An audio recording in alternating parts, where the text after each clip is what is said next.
여러분 잘 지내셨어요? 요즘에는 뭐 서로 안부 묻는 게 아주 일상이 돼버렸습니다. 이제 한국보다는 점점 이제 미국을 비롯해서 유럽이 심각한 것 같아요. 지금 미국의 뭐 확진자 수가 급증하고 있고 또 사망자 수도 늘어나고 있고, 근데 걱정은 미국은 그 병원에서 다 수용하지 못하는 것, 그것이 걱정이에요. 그래서 걸릴 수 있죠, 코로나에. 근데 문제는 걸려도 병원에 가서 제대로 치료받지 못하는 거, 이게 참 문제인 것 같습니다. 제가 그 크리스천니티 투데이라고 하는 기독교 그 잡지가 있는데, 거기서 난 글을 읽었어요. 지금 코로나 사태를 놓고 이제 한 그 이슈를 다뤘는데, 뭐냐면 그 미국의 지금 그 의사들이, 병원에 있는 의사들이 도덕적 결단을 내려야 될 상황이라는 거예요. 제가 흥미가 있어서 읽어봤더니 내용이 이런 겁니다. 지금 환자는 너무 막 늘어나고 있는데 의료 장비는 제한적이라는 거예요. 그래서 지금 의사가 결정해야 된다는 겁니다. 이 제한적 의료 장비, 말하자면 그 인공호흡기 같은 거 있잖아요. 그런 거, 이런 것들을 지금 어떤 환자에게 써야 되느냐, 그걸 결정해야 된다는 거죠. 이 말이 뭐냐면 장비가 너무 부족하다고 환자는 많다는 겁니다. 그러니까 심지어 이 도덕적 결단 앞에 지금 서 있다. 그래서 의사들이 고민이라는 거죠. 어쨌든 이런 정도로 상황이 좀 악화되고 있어요. 그래서 참 미국이라는 나라가 뭐 대단한 나라인 것 같지만 어떤 면에서 지금 코로나 대응하는 것은 우리나라만도 훨씬 못하다, 그런 생각을 하면서 지금은 미국에 있는 우리 자녀들이 빨리 한국으로 와야 될 때다, 그런 생각이 듭니다. 어쨌든 여러분, 우리 교인들 가운데 자녀들이 미국에 있다 한국에 오는 자녀들이 지금 제법 많은데 참 다행스러운 일이고요.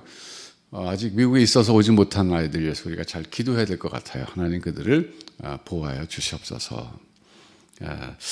오늘 본문에도 보면 하나님께서 아브람 집에 있는 그 하갈, 그리고 그가 낳은 아들 이스마엘을 그 보호해 주시는 이런 사건을 우리가 볼 수 있습니다. 하나님은 약자를 돌보시는 분이시다, 그런 은혜를 오늘 본문을 통해 다시 한번 받게 됩니다. 오늘은 이제 제목은 제가 이스마엘의 출생 뒷이야기라고 붙였는데, 이스마엘이 어떤 과정을 통해서 출생하게 됐는가, 비하인드 스토리죠.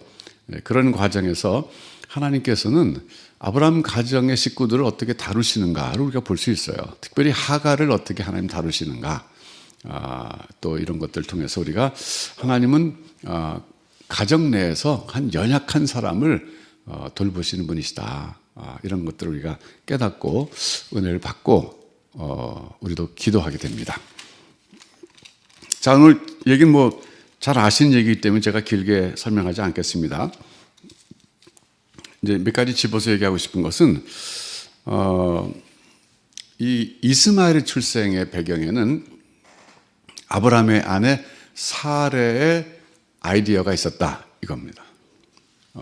여러분 15장에서 쭉 이제 보면은 4절에 보면은 하나님께서 아브라함에게 자식을 줄 거라고 말씀하시면서 그 구체적으로 한 가지 그 어떤 조건이라 그럴까요? 그걸 말씀해 주시는데 실말이라고 그럴 수 있겠죠. 주신 게 뭐냐면 내 몸에서 날짜라고 하는 단서를 주셨어요. 그러니까 이 말이 뭐냐면 아브라함의 후손은, 아브라함의 자식은 적어도 여기서 분명한 것은 그런 엘리에셀은 아니라는 거죠. 15장 2절에 보면 다메섹 사람 엘리에셀은 아니다. 즉 아브라함의 몸에서 나지 않은 사람이기 때문에 안 된다, 그런 뜻이에요. 여러분 자식이 없으면 양자를 들여서 후사로 삼지 않았습니까? 말하자면 다메섹의 엘리에셀은 아브라함에게는 아마도 아들과 같은 존재였을 겁니다. 아마도 그 집안에서 태어난 아이일 수 있어요. 비록 종의 몸에서 태어난 아이지만 아브라함이 태어날 때부터 옆에서 봤던 그런 아이일 수 있습니다. 그러니까 자기에게 아들이 없기 때문에, 자식이 없기 때문에 종의 아들이지만 사랑한 거죠. 그래서 그 아들처럼 키웠을 수 있어요. 그래서 평상시에 늘 생각하기를, 하나님께서 나에게 자식을 주시지 않으면 아마도 저 다메섹의 엘리에셀을 내가 상속자로 삼아야 되겠다, 이런 생각을 하면서 살았을 겁니다. 그럴 수 있잖아요. 그런데 하나님께서 지금 상속자 얘기를 하시면서 한 가지 분명하게 하신 것은 다메섹의 엘리에셀은 아니다, 그런 뜻이에요. 다시 말하면 내 몸에서 날 자가 내 후사가 되리라는 것은 다메섹의 엘리에셀은 탈락이다, 상속자가 아니다 하는 걸 말씀해 주신 거거든요. 근데 그 말씀을 들었어요. 근데 그 말씀을 들은 것은 아브라함뿐만 아니라 사실은 사례도 나중에 간접적으로 들었을 겁니다. 뭐 아브라함이 사례에게 얘기 안 했겠어요? 하나님 내게 말씀하시기를 내 몸에서 날 자가 내 후사가 된다 그랬다. 우리가 평상시에 가끔 얘기했지만 엘리에셀은 아니래 말했을 거예요. 그러니까 사례가 그 말을 듣고 있다가 하나님이 그럼 자기 남편의 몸에서 날 자를 후사로 삼겠다고 하셨을 때 자기는 애를 낳을 수 없는 상황을 생각한 거죠, 사례가. 그러니까 사례가 그러면 자기 몸종 하가를 후처로 들여보내가지고 그 아브라함에게서 아들을 낳으면, 사가를 통해서 아들 낳으면 되지 않겠는가, 이런 생각한 겁니다. 이것은 그 당시 고대 근동 지방의 하나의 풍습이었어요. 자기가 자기 자식 낳지 못하면 자기 몸종을 남편에게 들여보내가지고 아들을 낳으면 그건 자기 아들입니다. 자기 거예요. 몸종도 자기 거기 때문에. 그런 그 지방의 풍습에 따라서 사례가 그런 아이디어를 낸 겁니다. 그러니까 이스마엘 출생의 비하인드에는 이 사례의 아이디어가 있었던 겁니다. 그렇게 해서 이제 결국 태어났어요. 근데 여러분 이제 태어났을 때 문제가 생겼습니다. 뭐냐면 하갈이 교만해진 거예요. 그 자기 주인을 멸시했다 그랬어요. 그러니까 사례를 멸시한 거죠. 그래서 사례가 굉장히 화가 났습니다. 그래서 아브라함에게 따지죠. 아니, 내 몸종을 내가 당신에게 들여보낸 것은 그 아이를 통해서 내가 자식을 얻고자 함인데 난 자식을 얻지 못하고 지금 내가 이 멸시를 당하고 있다. 그러니까 아브라함이 고민했겠죠. 당시의 관습대로 하면은 자기 본처를 버릴 수 없는 것이고 본처에게 권한이 있기 때문에 그렇게 말이죠. 자, 6절에 보니까 당신의 여종은 당신의 수중에 있으니 당신의 눈에 좋을 대로 그에게 행하라 하매 사례가 하갈을 학다하였더니 하갈이 사례 앞에서 도망하였다 그랬어요. 참 집안이 풍파가 일어난 거죠. 자, 여러분 이걸 우리가 어떻게 생각해야 됩니까? 그래서 결국 하갈이 학대를 감당치 못해서 광야로 도망갔는데 그 광야의 샘물 곧 길샘 곁에서 그를 만났다 그랬어요. 그러니까 샘이 있는 곳에 술길 옆에 있는 샘에 가서 이제 머문 거죠. 도망가다가. 그러니까 이제 물을 마시고 쉬어야 되니까 그러고 있는데 그때 이제 하갈이 막 신세 타령했겠죠. 내가 어쩌다 이렇게 도망치는 신세가 됐을까. 사례가 밉기도 하고 뭐 자기가 또 잘못한 거 인정도 되고 뭐 착잡했을 겁니다. 그런데 그 하나님의 사자가 나타나서 물어보는 거예요. 왜 어디로 가느냐? 그러니까 주인 사례를 피해서 도망가고 있습니다. 그러니까 9절에 사자가 그렇게 말합니다. 내 여주인에게 돌아가서 그 수하에 복종해라 그랬어요. 그러면서 그냥 거기서 끝난 게 아니라 내 씨를 크게 번성하여 그 수가 많아 셀 수 없게 하리라 그랬어요. 그러니까 내게 아들을 주실 것인데 그 아들이 크게 번성해서 내 후손이 정말 엄청나게 많이 증가할 것이다. 이 축복의 말씀입니다. 그러니까 무조건 사례에게 돌아가서 복종하라. 여기까지 끝났으면 굉장히 그건 우울한 얘기예요. 참 그 하갈 입장에서는 받아들이기가 어렵습니다. 그런데 내가 돌아가서 복종하면 하나님은 너에게 아들 주실 것인데 그 수를 번성하여 셀 수 없을 만큼 큰 족속, 민족을 이루게 할 것이다. 축복의 말씀 주셨거든요. 그러니까 그 말씀을 듣고 이 하갈이 용기가 생긴 거죠. 그러면서 이름을 이스마엘이라 그래라 그랬어요. 이스마엘은 하나님이 들으심 그런 뜻이에요. 뭘 들으셨겠어요? 이는 여호와께서 내 고통을 들으셨음이라 그랬어요. 내 고통을. 그러니까 하갈이요 정말 신세 처량하게 됐죠. 그 샘 곁에서 지금 그 광야에서 아들 아직 낳지도 못했는데 그러면서 혼자서 거기서 지금 이렇게 도망가는 신세가 됐을 때 얼마나 신세 처량했겠어요. 그런데 그 고통을 하나님께 호소했던 것입니다. 여러분 여기서 생각해 볼 것은요. 하갈의 신앙입니다. 하갈이 이집트 여자거든요. 그러니까 여호와 신앙과는 거리가 먼 사람이었어요. 그렇지만 아브라함이 그때 애굽에 가가지고 한때 이제 기근이 있어서 갔을 때 거기서 이제 그 자기 아내를 누이 동생이라 그래가지고 이제 속여가지고 어쨌든 바로의 국으로 들어갔다 뭐 다시 바로가 깨닫고 내보내주면서 많은 재물을 줬다 그랬잖아요, 사람들이. 그러니까 그 부자가 됐거든요. 그 중에 하나가 하갈이었던 겁니다. 그러니까 하갈을 그때 데리고 나와가지고 사례가 자기 몸종으로 삼아가지고 늘 데리고 있었는데 그때 하갈이 몇 살이었을 것 같아요? 나이가 어렸겠죠. 그러니까 이집트에서 우상을 섬기던 그 어린 소녀였을 수 있어요. 그런데 지금 새로운 주인을 만나가지고 아브라함의 식구가 돼가지고 지금 이제 광야를 떠돌다가 아브라함의 그 부족이 오니까 여긴 여호와라는 분을 섬기는데 하나님이 어떤 분인가 뭐 이제 배우기 시작한 거죠. 근데 애굽에서 섬겼던 그 우상 숭배와 이 아브라함이 섬기는 율신, 하나님에 대한 신앙이 서로 이제 섞이기 시작한 거죠. 어떻게 보면 신앙의 초보자였을 수 있어요. 그렇기 때문에 하나님을 제대로 알지 못합니다. 그렇지만 그래도 들은 게 있으니까 아브라함 집에 있을 때 하나님께 고통을 호소한 겁니다. 어려운 순간에 광야에 쫓겨갔을 때 사례의 학대를 피해서 도망갔을 때 그 도망갔을 때 당했던 그 고통을 하나님께 호소한 거예요. 그걸 하나님이 이스마엘 들으셨다는 거예요. 하나님 들으셨다. 아들 낳을 것인데 이름을 이스마엘이라 그래라. 너의 고통의 소리를 들으셨다. 우리 좀 전에 찬양하지 않았어요? 너의 작은 신음에도 응답하신다 그랬어요, 하나님. 그러니까 하나님께서는 비록 이 하갈이 이집트여인이고 또 그리고 주인을 멸시했다가 도망치는 신세가 돼서 그렇게 학대받아서 도망치는 신세가 됐지만 그때 하나님께 부르짖는 고통의 소리를 들어주셨다는 겁니다. 하지만 이 당시에 하갈은 약자입니다. 자, 한번 생각해 보세요. 하갈이 잘했습니까? 잘못했습니까? 잘못했죠. 아니, 자기가 그렇게 해서 아브라함에게서 자식을 잉태하게 됐으면 겸손했으면 얼마나 좋았겠어요. 그리고 겸손하게 사례를 잘 안주위를 모시면서 이거는 정말 당신의 은혜로 내가 당신의 남편과 이렇게 아이를 갖게 됐으니까 내가 아이를 낳으면 당신의 아들로 주겠습니다. 이랬으면 아마 사례가 하갈을 더 잘 보호하고 같이 갔을 거예요. 근데 그게 아니라 교만한 거죠. 멸시했다 그랬어요. 자기 주인을 멸시했다 그랬어요. 하루아침에 입장이 바뀌었다고 생각한 거죠. 이것이 하갈의 미숙함이었습니다. 하갈의 미성숙이었어요. 뭐 성숙했으면 그렇지 않았겠죠. 사람이 좀 철이 없었던 거죠. 쉽게 말해요. 여러분 성경에 보면 또 다른 인물도 있어요. 요셉이 그랬지, 요셉이. 그 야곱의 12아들 가운데 그 아들 요셉이요. 철이 없었어요.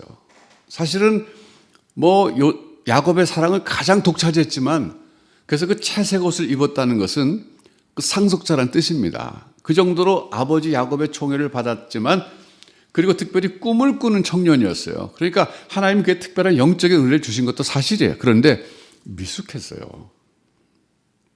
자기 형들의 잘못을 아버지에게 일일이 고자질했다는 것은 이건 미숙함입니다. 그런 동생을 누가 좋아하겠어요? 그러니까 어떻게 보면 애굽의 종으로 팔려가게 된 것도 이 요셉의 미숙함 때문에 그랬어요. 막 형들에게 잘했으면 형들이 그렇게 미워서 팔았을까요? 안 그럽니다. 그러니까 결국 무슨 얘기냐면 오늘 본문에 나오는 하갈도 그렇고 요셉도 그렇고 하나님의 사람들 가운데 보면 이 미숙함에서 출발한 사람들이 사실 굉장히 많아요. 아니 사실은 전부 다가 그렇습니다. 뭐 모세도 그렇고 뭐 아브라함도 믿음의 조상이라 그러지만 사실 아브라함도 단계적으로 신앙이 올라간 것이고 성숙한 것이지 하루아침에 그 대기 완성된 건 아니에요. 그러니까 하갈이 신앙이 미숙한 것이고 또 사회적으로도 좀 철이 없는 사람이었어요.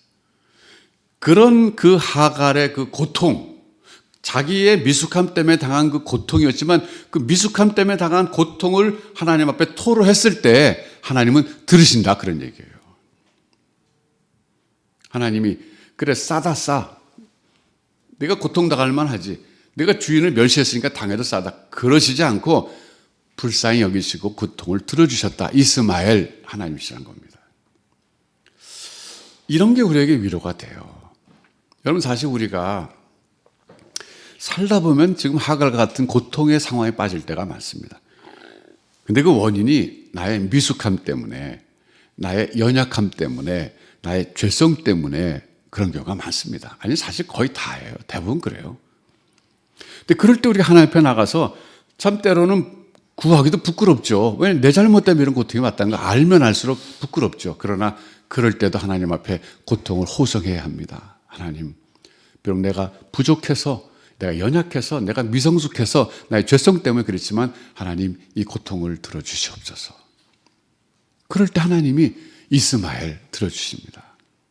하나님은 우리에게도 이스마엘의 하나님이십니다. 사실은 모든 하나님의 사람들에게 하나님은 이스마엘의 하나님이세요. 그런 다음에 이제 하갈이 하나님을 만나고 나서 그 셈의 이름을 새롭게 명명합니다. 그게 오늘 14절에 나오죠. 부엘 라헤 로이.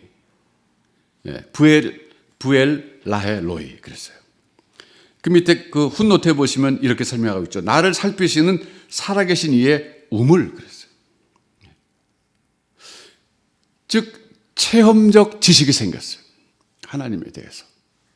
하나님에 대해서 그냥 아브라함의 집에서 들었던 간접 경험이 아니라 자기가 직접 하나님을 만나서 하나님을 알게 된 이 소위 하나님에 대한 경험적 지식, 이것이 생겼어요. 그걸 통해서 하갈의 신앙이 성숙하게 됩니다. 여러분, 결국은요, 이 아브라함의 집에 있었던 이 하나의 에피소드죠. 이스마엘 출생의 그 뒷이야기, 이 에피소드를 통해서 이런 걸 통해서 사례도 많이 생각하게 됐을 거예요. 나중에 하갈이 돌아왔을 때 얼마나 잘했겠어요. 복종했겠죠. 그럴 때 자기도 깨달았을 거예요. 그래, 나도 좀 지나쳤다. 또 아브라함대로 하나님에 대해서 새롭게 깨달은 거죠. 그래, 하나님은 하갈의 소리도 고통도 들으시는 그런 분이시구나. 그럼 뭐 사례도 마찬가지일 거예요. 하나님에 대해서, 하나님의 성품에 대해서 다시 한번 깨닫게 될 겁니다. 하갈이 돌아가서 하나님의 사자 만난 얘기 안 했을 것 같아요? 했겠죠. 그러니까 여기 15절에 보면 하갈이 아브라함의 아들을 낳음에 아브라함이 하갈이 낳은 그 아들을 이름하여 이스마엘이라 하였더라. 이게 이스마엘은요, 하갈이 가서 아브라함에게 얘기했기 때문에 아브라함이 이름을 이스마엘을 지어준 거죠. 그러니까 하갈이 가서 돌아가서 간증한 거죠. 사라에게 잘못했다고 얘기했을 겁니다. 내가 잘못했습니다. 내가 학대받아 마땅한 일을 했습니다. 내가 광야에서 그 샘 곁에서 하나님의 사자를 만났는데 하나님의 사자가 나에게 돌아가서 당신에게 복종하라 그랬습니다. 또 아브라함이 그렇지 않았겠어요? 하나님이 나에게 아들 주실 것인데 이름을 이스마엘이라 그러겠습니다. 그도 번성케 하시겠다 그랬습니다. 이건 사실 하나님이 아브라함의 후손이기 때문에 번성케 하시겠다는 거예요. 비록 적자는 아니지만 서자지만 그래도 하나님이 아브라함의 몸을 통해서 난 아들이기 때문에 하늘의 별처럼 그렇게 하나님이 약속하신 그 씨를 번성케 하신 약속하신 그 약속의 근거에서 이스마엘도 번성케 하시겠다고 하신 겁니다. 그 얘기를 하갈이 아브라함에게 했겠죠. 그러니까 아브라함이 그 귀담아 들었다가 하나님에 대한 이해가 점점 폭이 넓어지고 깊어졌을 겁니다. 그러면서 아들이 낳았을 때 본문에 보니까 하갈이 이스마엘이라고 그런 게 아니라 아브라함이 이스마엘이라고 줬어요. 그건 하갈에게 들었다는 거죠. 어쨌든 이 에피소드를 통해서 이 집안의 신앙이 점점 이렇게 정제되고 성숙하게 되는 한 단면을 우리가 보게 됩니다. 여러분 마찬가지예요. 오늘 우리 가정에 일어나는 모든 일들을 통해서 우리가 지나놓고 보면 거기서 우리가 하나님의 사랑과 하나님의 성품과 하나님의 새로운 모습을 경험하게 되면서 우리 신앙이 더욱더 다져지고 또 정제되는 것을 경험합니다. 오늘 우리가 이 말씀을 통해서 받을 수 있는 교훈은요, 하나님은 정말 작은 신음에도 응답하시는 분. 설사 내가 잘못했기 때문에 당하는 고통이라 할지라도 그 고통 속에서 하나님 앞에 울부짖을 때 하나님이 그걸 들으시고 응답하시고 인도하시는 하나님. 이 하나님을 새롭게 보게 됩니다. 하나님은 하갈에게만이 아니라 오늘 저와 여러분에게 이스마엘의 하나님이십니다. 고통을 들으시는 하나님, 내 기도를 들으시는 하나님, 나의 억울함을 들으시는 하나님. 때로는 하갈이 억울하다고 생각할 수 있어요. 그렇죠? 여러분 생각해 보세요. 어린 나이에 뭐 종으로 와가지고 뭐 처해 있었겠어요. 따지고 보면 하갈의 인생이 참 처량하죠. 안 됐죠. 하나님은 한 가정에서 한 사람이 지나치게 억울하게 고통당하는 것을 두고 보시지 않는 하나님이십니다. 개입하셔서 상황 속에서 그를 이끌어내시면서 삶의 자리를 편안하게 해주시면서 영적으로 하나님을 만나게 하셔서 성숙으로 이끌어 가시는 그런 하나님이십니다. 여러분 이 하나님 붙잡으시고 오늘 삶의 고통 속에서 이 코로나라고 하는 우리 전체 우리 지금 인류의 고통 속에서 우리 하나님께 함께 부르짖을 때 하나님이 우리의 이 고통을 들으시고 이스마엘 하나님이 오늘 우리를 이 코로나의 위기로부터 또 건져주실 줄로 믿습니다. 여러분 개인적으로도 마찬가지. 여러분 개인의 상황 속에서 어려움 속에서 낙심하지 마시고 하나님께 고통을 호소해 보십시오. 하나님은 이스마엘의 하나님 들어주십니다. 기도하겠습니다.